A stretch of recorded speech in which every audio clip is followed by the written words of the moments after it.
It's a standard for proving your leadership. A leader's sin is a leading sin. Never at any time did we read Moses placing a curse on the people.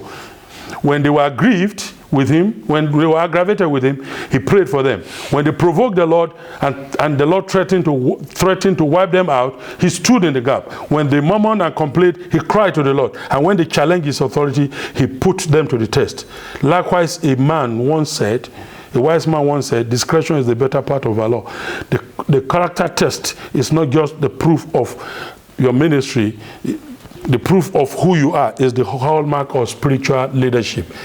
When people pressure you, when they put you to the point of speaking unadvisedly with your mouth, when you almost curse them, when you are angry, when you are aggravated, you bless the people they curse you, you give to the people they take from you, and you help them, and then they turn their back on you and bite you. Your character will be tested. Number 6 is challenge. Facing the challenge. The challenge of confronting the rebellious people.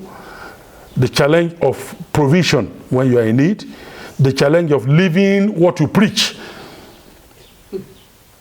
The challenge of restraints in the face of 3-point temptation. The loss of the pride, the loss of the flesh, the pride of life, and the loss of eyes. These 3 things will prove the challenge of how you manage those pressure.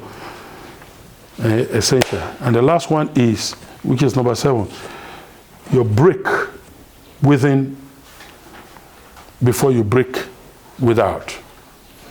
The manifestation of the Spirit of God in you is first of all in you before it's through you.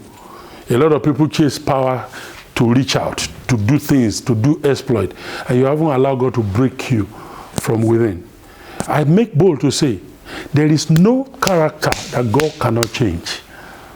There is no attitude or habit that God cannot break.